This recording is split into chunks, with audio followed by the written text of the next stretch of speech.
Hello বন্ধুরা, welcome to বাবিস kitchen. চলুন আজকে আপনাদের সাথে একটা খুব সাধারণ একটা রেসিপি শেয়ার করি।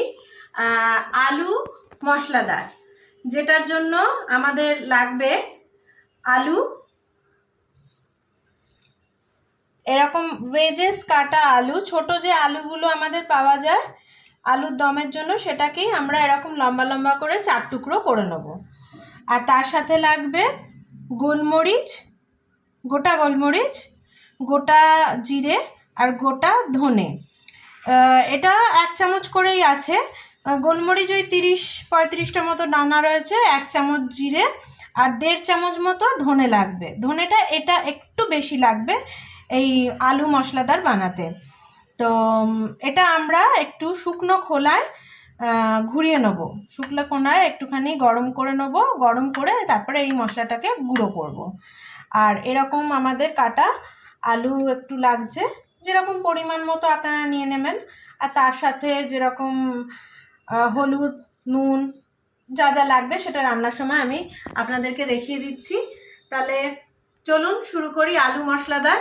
যারা যারা ডালের রেসিপিটা দেখেছেন বন্ধুরা, তারা ওই ডালের সাথে কিন্তু এই আলু মশলাদারটা খুব সুন্দর খেতে লাগবে। আপনারা অবশ্যই বানাবেন। চলুন তাহলে শুরু করি রান্নাটা আলু মশলাদার।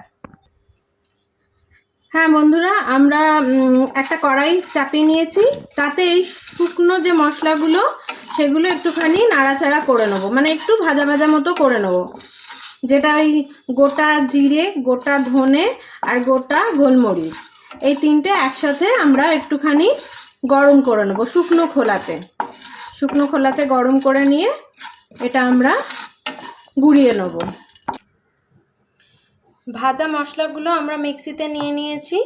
এবার এর সাথে কয়েকটা রসুন দেব, এই 7-8টা কোয়া মতো রসুন দেব। রসুন দিয়ে এটাকে একটা পেস্ট বানিয়ে নেব।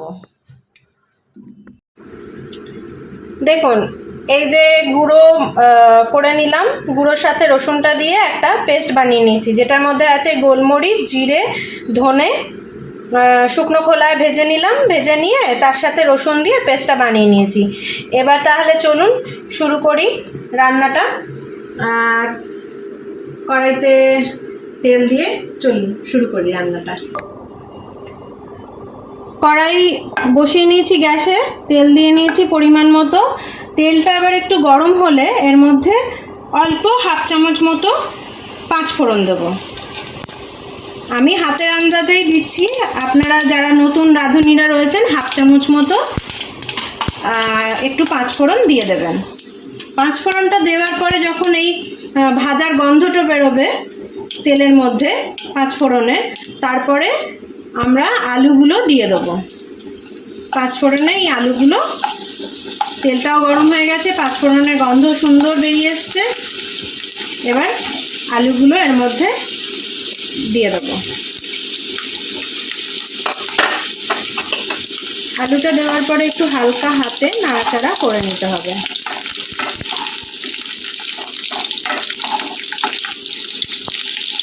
এবার হালকা হাতে নাড়াচাড়া করার পর এটা আমরা একটু ঢাকা দিয়ে দেবো, যাতে একটু ভাজা ভাজা হয়।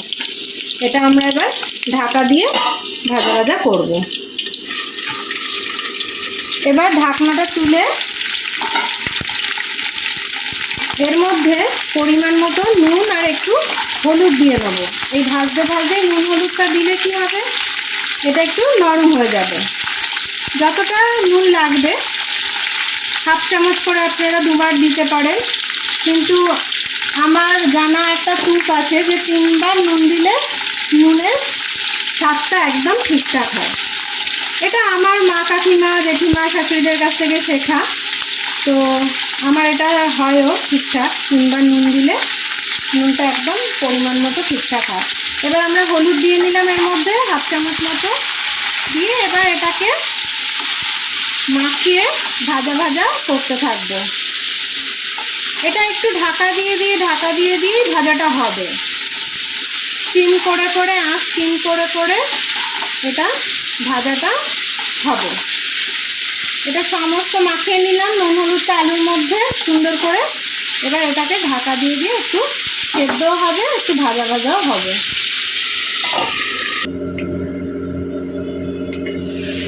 দেখুন কি সুন্দর ঢাকা দিয়ে দিয়ে ভাজাটা হয়ে গেছে, হালকা কড়া কড়া ভাজা হয়ে গেছে।